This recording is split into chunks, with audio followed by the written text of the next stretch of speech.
Chapitre 5. Configuration du commutateur. Dans ce chapitre 5, les sections et objectifs sont configuration de commutateur de base, sécurité du commutateur, gestion et implémentation. La configuration de commutateur de base. La séquence de démarrage du commutateur. Autotest à la mise sous tension. Exécuter le programme de démarrage. Il effectue l'initialisation précise du processeur. Il initialise le système de fichiers de la mémoire flash. Il localise et charge dans la mémoire une image logicielle du système d'exploitation iOS par défaut et transfère le contrôle du commutateur à l'iOS. Pour trouver une image iOS appropriée, le commutateur suit cette procédure. Première étape, il tente de démarrer automatiquement en utilisant les informations de la variable d'environnement boot.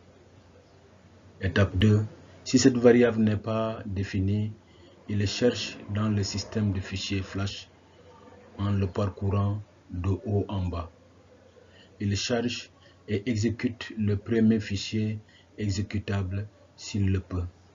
Troisième étape, le logiciel iOS initialise ensuite les interfaces à l'aide des commandes Cisco iOS disponibles dans le fichier de configuration et la configuration initiale qui est stockée dans la mémoire vive non volatile.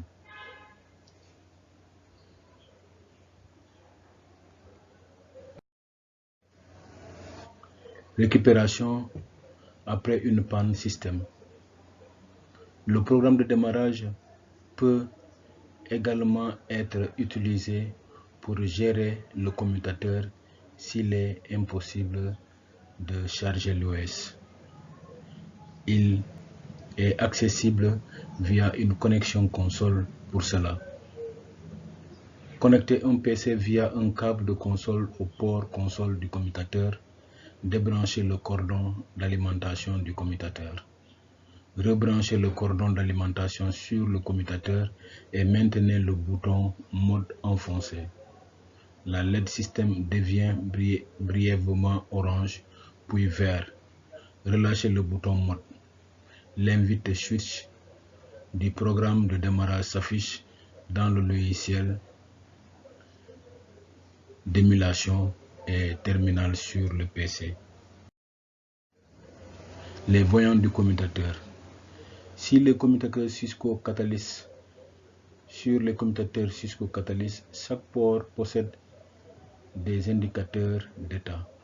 Par défaut, ces voyants indiquent l'activité du port, mais ils peuvent également fournir d'autres informations sur le commutateur via le bouton mode. Les modes suivants sont disponibles sur les commutateurs Cisco Catalyst 2960. LED système d'alimentation redondante, RPS, LED état port, LED mode duplex, LED vitesse port, LED mode PoE, Power over Ethernet. Donc Power over Ethernet, c'est un port qui permet d'alimenter un téléphone ou bien un autre switch. Préparation à la gestion de commutateurs de base.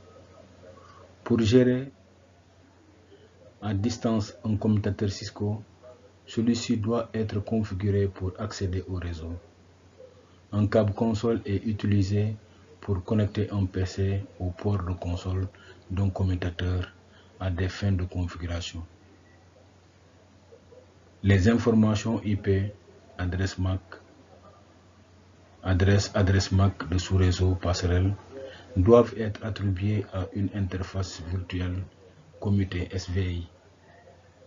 Si la gestion du commutateur s'effectue à partir d'un réseau distant, Il faut également configurer une passerelle par défaut. Bien que ces paramètres IP permettent l'accès à distance du commutateur et sa gestion, celui-ci ne pourra pour autant acheminer les paquets de couche 3. Configuration de l'accès à la gestion du commutateur. Configuration de l'interface de gestion du commutateur. Commande iOS du commutateur Cisco. Passer en mode de configuration globale. S1 pour switch 1. On tape la commande configure terminal. Après on valide. Accéder en mode de configuration d'interface pour SVI. En mettant la commande interface VLAN 99 ou VLAN 1. C'est des VLAN natifs. Configurer l'interface IP de l'interface de gestion en mettant la commande IP adresse, l'adresse de l'interface 172.17.99.11 espace 255.255.255.0. Activer l'interface de gestion en faisant un no shutdown. Repasser en mode d'exécution privilégié en mettant un end. Enregistrer la configuration en cours dans la configuration de démarrage. Copy running config startup config.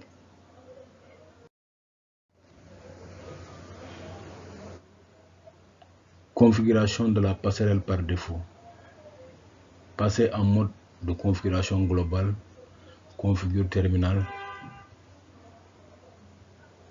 Configurer la passerelle par défaut pour le commutateur. IP default gateway. On met l'adresse de la passerelle 172.17.99.1. On repasse en mode d'exécution privilégié en mettant un end. Pour enregistrer la configuration en cours dans la configuration de démarrage, on tape la commande copy espace running config espace startup config. Maintenant pour les vérifications, on fait un show IP interface brief. Et là on verra les interfaces qu'on a configurées.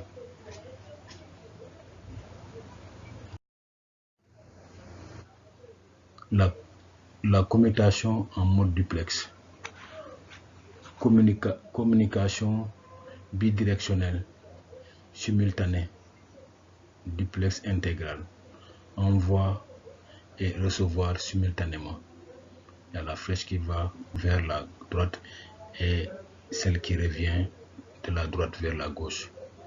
Communication bidirectionnelle non simultanée. La flèche est dans un seul sens. On envoie ou on reçoit. Configuration des ports de commutateur sur la couche physique. Configuration du mode bidirectionnel et de la vitesse. Les commandes Cisco sont passées en mode de configuration globale. On fait configure terminal. On met entrée et maintenant on passe en mode de configuration d'interface en tapant la commande IP, en tapant la commande interface face Ethernet avec le numéro du port. Configure le mode bidirectionnel d'interface en tapant duplex full. Configurer la vitesse d'interface en tapant la commande speed 100. Repasser en mode d'exécution privilégié en tapant la commande end. Pour enregistrer, on tape copy running conf startup config. Auto MDX.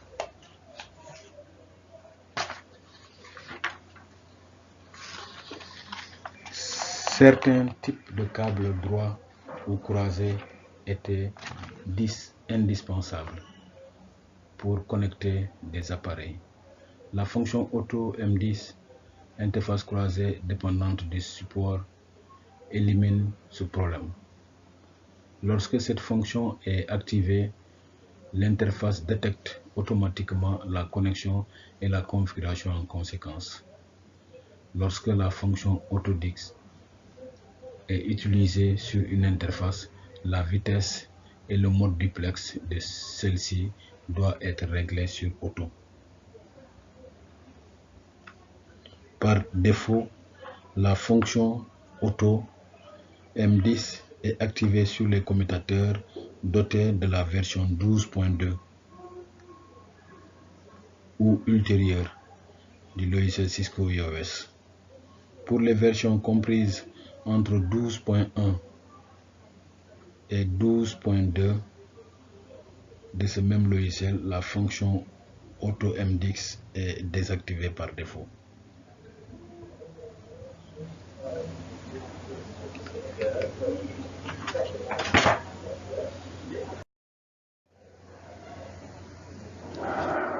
Configuration de la fonction Auto M10. Passer en mode de configuration globale. Configure terminal. Passer en mode de configuration d'interface. Interface face Ethernet. Numéro du port 0/1. Configurer l'interface de sortie et négocier automatiquement les paramètres bidirectionnels avec les périphéries de connexion. Duplex auto. Configurer l'interface de sortie à négocier automatiquement les paramètres de vitesse avec les périphéries connectées. Speed auto. Activer la fonction auto M10 sur l'interface. M10 auto. Repasser en mode d'exécution privilégié END et enregistrer la configuration en cours dans la configuration de démarrage. Copy running config startup config. Pour la vérification, on fait un show contrôleuse Ethernet contrôleur FA, le port qu'on avait choisi, physique, include auto M10. Vérifier la configuration du port commutateur, commande de vérification.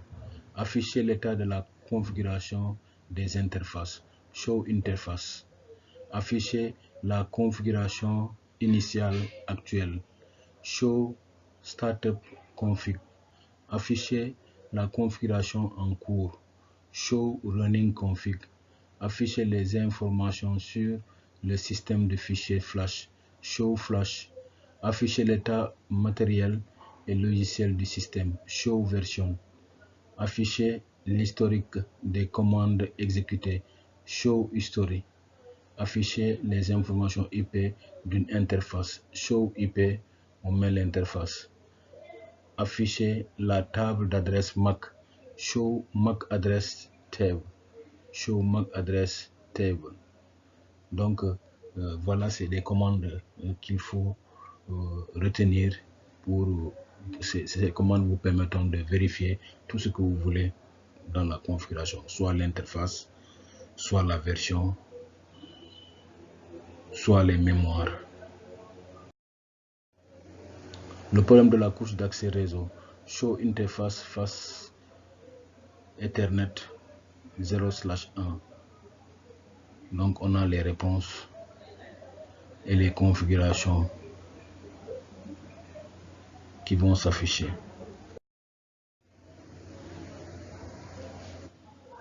Mais les types d'erreurs, erreurs en entrée, nombre total d'erreurs, elles comprennent les erreurs suivantes: trame incomplète, trame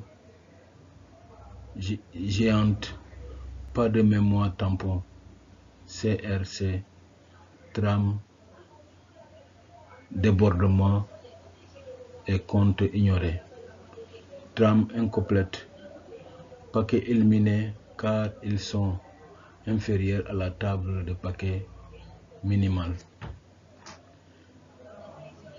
Défini pour le support, par exemple, toute instance Ethernet inférieure à 64 octets est considérée comme incomplet.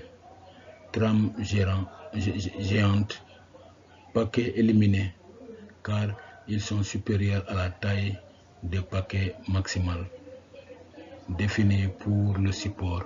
Par exemple, toute instance Ethernet supérieure à 1518 octets est considérée comme géante.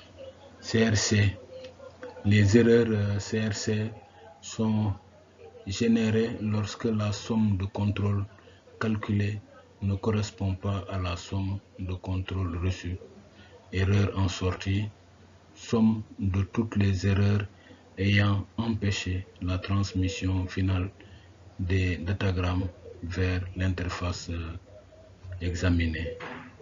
Collision, nombre de messages retransmis à cause d'une collision Ethernet. Collision tardive, collision se reproduisant après la transmission de 512 bits de la trame. Résoudre les problèmes de la couche d'accès réseau. Dépannage des problèmes de la couche de commutateur. Voilà comment s'y prendre. Il faut lancer la commande show interface. Maintenant, l'interface est-elle active? Si c'est oui, du bruit ou des perturbations électromagnétiques ont-ils été détectés? Si oui, éliminez-en la source. Vérifiez que le paramètre du duplex correspondant est correctement configuré aux deux extrémités.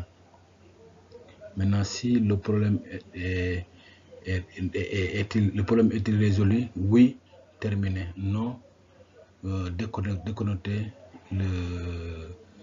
documenter le travail effectué et faites remonter le problème. Maintenant, si c'est non, on revient à l'interface. Est-il activé? Si c'est non, vérifiez que les câbles appropriés sont utilisés. Vérifiez que les câbles et les connecteurs ne sont pas endommagés. Vérifiez que les vitesses et corrections configurées aux deux extrémités. Maintenant, on revient aussi, si le problème est-il résolu? Oui. Si c'est oui, c'est terminé. Si c'est non, on passe à la documentation. Sécurité du commutateur, gestion et implémentation. Le fonctionnement de SSH, Secure Shell SSH, est un protocole qui permet de se connecter de manière sécurisée, connexion chiffrée, à un appareil distant via une ligne de commande. En raison de la fiabilité de ces fonctions de chiffrement, SSH devrait remplacer Telnet pour la connexion de gestion. SSH utilise le port TCP/22 par défaut. Telnet utilise le port TCP/23.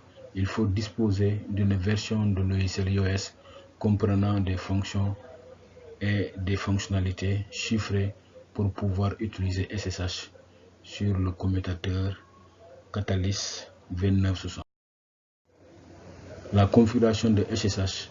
Vérifiez que SSH est pris en charge. Show IP SSH. Configurer le domaine IP.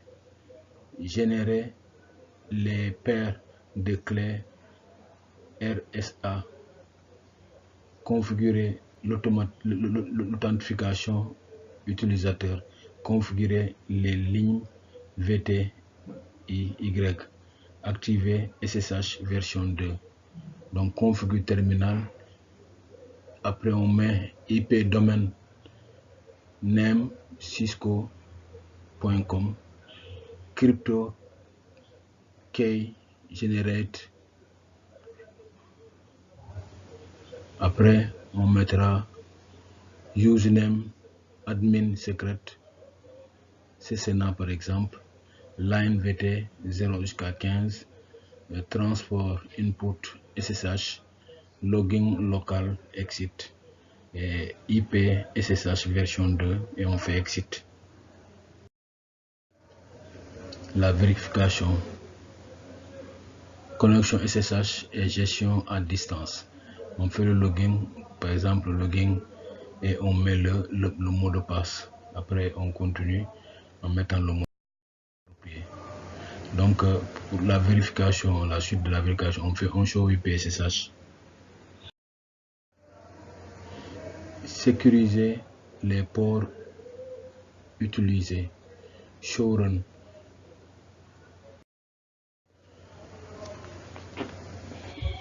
La sécurité des ports fonctionnement. Les adresses MAC des périphériques légitimes sont ainsi autorisées. Toutes les autres adresses MAC sont refusées. Toute autre tentative de connexion avec des adresses MAC inconnues constitue une violation des règles de sécurité. Les adresses MAC fiables peuvent être configurées de différentes manières. Adresse MAC statique, sécurisée, configurée et ajoutée manuellement à la configuration en cours. Support port sécurité MAC adresse. Adresse MAC dynamique sécurisée, supprimée au redémarrage du commutateur. Adresse MAC sécurisée rémanente, ajoutée à une configuration en cours à prise dynamiquement. Commande du mode de configuration d'interface. Support port sécurité MAC adresse stick. La sécurité des ports, mode de violation. L'IOS détecte une violation des règles de sécurité si le nombre maximal d'adresses MAC sécurisées a été ajouté dans la table CAM et un appareil dont l'adresse MAC ne figure pas dans cette table tente d'accéder à l'interface. 3 actions peuvent être entreprises en cas de violation. Protéger, aucune notification reçue. Limiter, notification relative à une violation de sécurité reçue. Arrêter, la commande en mode de configuration d'interface switch port security, violation, protect, restrict et shutdown.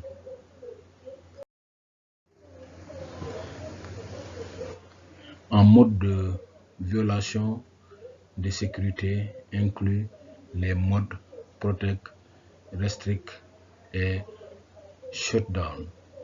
Mode de violation de sécurité. Mode de violation protect, acheminement du trafic non, envoi d'un message syslog non, affichage d'un message d'erreur non, incrémentation du compteur de violation non, arrêt du port non.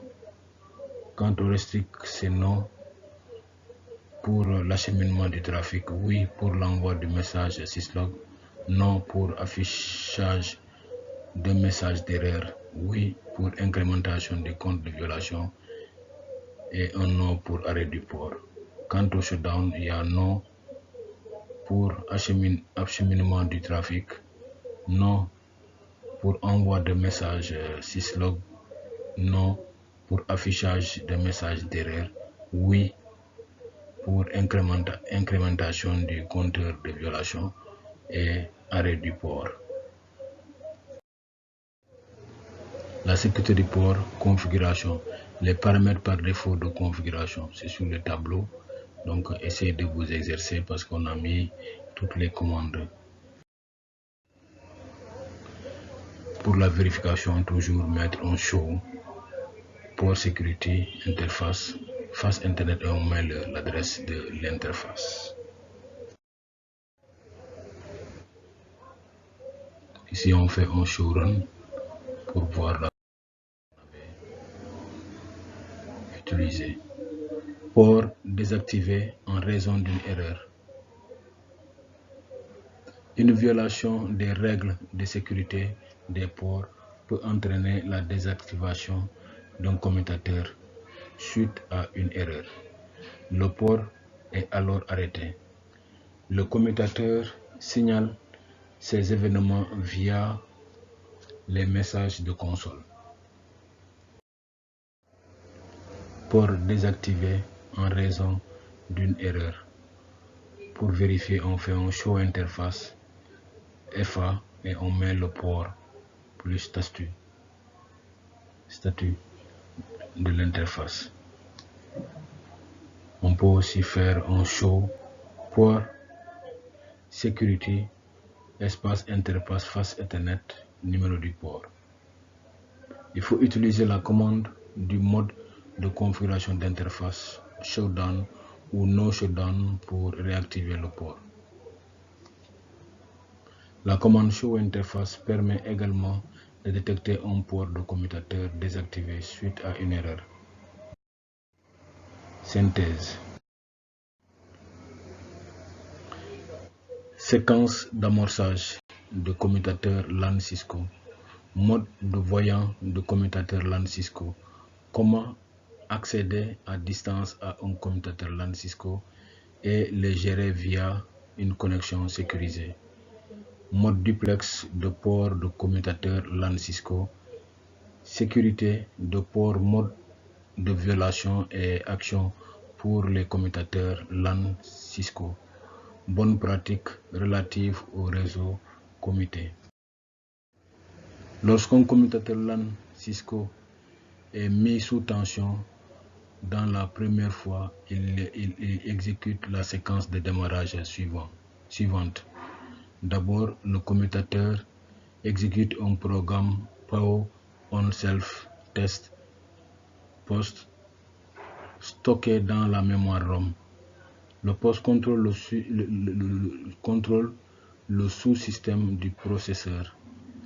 Il teste le processeur, la mémoire vive, dynamique et la partie du périphérique flash qui compose le système de fichiers flash. Le commutateur exécute ensuite le bootloader. Le bootloader est un petit programme stocké dans la mémoire morte et exécuté immédiatement après la commande post. Il effectue l'initialisation de bas niveau du processeur. Il initialise les registres du processeur qui contrôlent l'emplacement auquel la mémoire physique est mappée, la quantité de mémoire et sa vitesse. Le bootloader initialise le système de fichiers flash sur la carte système. Finalement, le chargeur de démarrage localise et charge dans la mémoire une image par défaut du logiciel du système d'exploitation iOS et donne le contrôle du commutateur à l'iOS. Si les fichiers du logiciel Cisco iOS sont manquants ou endommagés, le bootloader peut être utilisé pour procéder au redémarrage ou à la récupération à la suite d'un problème. L'état opérationnel du commutateur est affiché par une série de LED sur le panneau avant. Ces LED affichent des informations telles que l'état des ports et la bidirectionnalité et la vitesse. Une adresse IP est configurée sur l'interface SVI du VLAN de gestion afin de permettre la configuration à distance du périphérique. Une passerelle par défaut appartenant au VLAN de gestion doit être configurée sur le commutateur à l'aide de la commande IP Default Gateway. Si la passerelle par défaut n'est pas correctement configurée, la gestion à distance est impossible. Il est recommandé d'utiliser Secure Shell SSH pour créer une connexion de gestion sécurisée chiffrée avec un périphérique distant afin d'éviter que les noms d'utilisateurs et les mots de passe non chiffrés ne soient interceptés. Certains protocoles, notamment Telnet, ne permettent pas de se prémunir contre ces interceptions. Les commutateurs présentent l'avantage de prendre en charge les communications bidirectionnelles simultanées entre les périphériques, doublant ainsi le débit effectif des communications. Bien qu'il soit possible de spécifier les paramètres de vitesse et de bidirectionnalité d'une interface de commutateur, il est recommandé de laisser le commutateur procéder à ces réglages automatiquement afin d'éviter toute erreur. Les sécurités de port ne constituent qu'une des méthodes permettant de se prémunir contre les attaques sur le réseau. Merci pour votre attention.